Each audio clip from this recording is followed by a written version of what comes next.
4 days and it's all over. Hey folks, Eric from Another Voice with Eric and Friends. Well, the campaigns are all over. That's right, November 8th is just 4 days away, and we will be done with this long, seemingly never-ending campaign. But that means we have to vote on November 8th, and I'm hoping you're planning on that, which is why I'm making this and another video. Just some advice.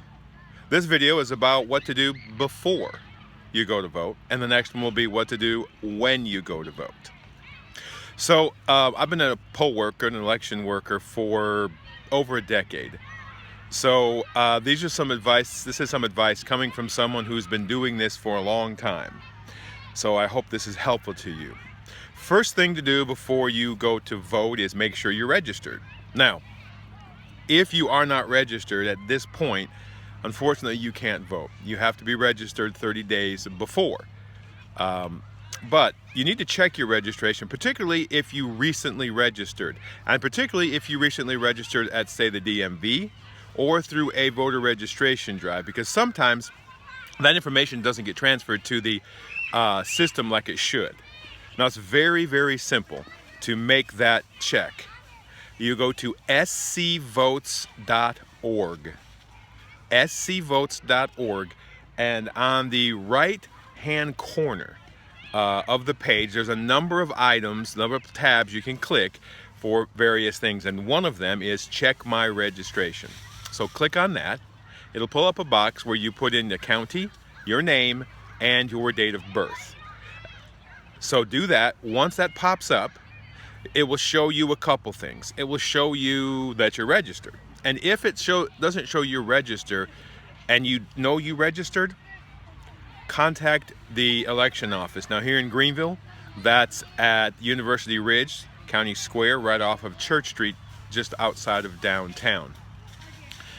So, but if you are registered, what you'll see is it'll show you, first of all, your precinct and your polling place. That's important. Your polling place is very important.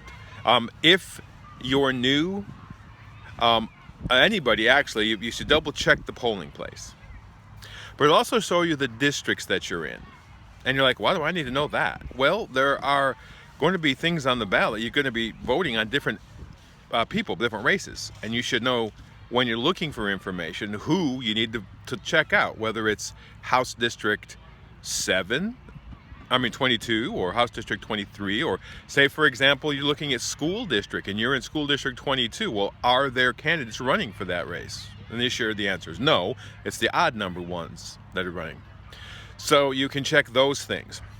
So that's number one. The first thing you need to do is check your registration. Number two, make sure you have the proper photo vote ID. That's right. South Carolina, you must have a photo ID, and a specific one. There are 5 options. Now, you can also find these options on scvotes.org. But here are the options. Number 1, driver's license. South Carolina issued driver's license. Number 2, South Carolina issued photo identification card, and that includes a concealed weapons permit. Number 3, a South Carolina issued voter registration with photo. Now, we're not talking about that old green card we used to get.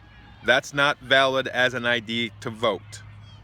We're talking about the new ones that have your picture on them. And you can get those for free at the voter registration office. Number 4, a U.S. passport. And number 5, a U.S. military ID. There are various kinds, and those also have to have a photo on them. So those are the 5 acceptable choices for photo IDs to go and vote. Now, there's something very important that you have to remember too. That photo ID, if it has an expiration date, cannot be expired. And I found out, I did this, I ran into some trouble because I didn't realize that my driver's license had expired, and I was going to ready to vote. Well, I couldn't vote with that. Now, I have a concealed weapon permit, so I was able to use that because it was current. If your ID is expired, if your driver's license is suspended, they will not be able to be used as identifications to vote. So that's point number 2. The third thing I recommend you do before you go to vote is do a little research. I know research is a bad word for lots of people, but pay attention to what's out there. You know, everybody's talking about the presidential race, and that's important, but it's not the only race on the ballot. We have a U.S. Senate seat, the one currently occupied by Senator Tim Scott. Every U.S. House seat is up for re-election. Here in Greenville, it's either District 3 or District 4, which currently are occupied by Trey Gowdy and Jeff Duncan, and they both have opposition, as does Senator Tim Scott. Every seat in the South Carolina House and the South Carolina Senate is up for re-election. Now, unfortunately, many of those don't have opposition, and we'll get to that in a minute. There's school board races, there's county races, so this is something that you need to pay attention to and do a little research. Not a lot, not going to take you a lot. And you know, you can go to scvotes.org. You remember I talked about that right-hand corner where you could check your registration? Another thing you do there is get a sample ballot. If you go and click on that button, get your sample ballot, it'll pull up that same box with your information you put in there. It'll bring up the next box with your districts and so forth. Bottom right-hand corner says view sample ballot. Brings you to another page with some legal information, little icon on the right hand side. It'll pull up a sample ballot. It'll pull up what you should see when you go to your polling place, exactly what you should vote on. It's a great tool. Print it off, and here's the thing, print it off, do a little research, fill out the little blanks of who you want to vote for, and then take it to the poll with you, because you can take that into the booth. Now, you cannot put it up on your phone and take your phone into the booth, because it is illegal to take electronic devices into the voting booth. So print it out.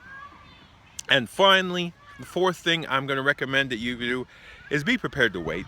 Now, I'm a poll clerk, poll managers, we're all trained to try to expedite the line, get people moving, but it's going to be a big election, and they're predicting a big turnout. So be prepared to wait. All right, that's just some advice of what you should do to prepare to vote. I'll do another video about what to do when you're voting. Until we get together again, get out in your community and make a difference.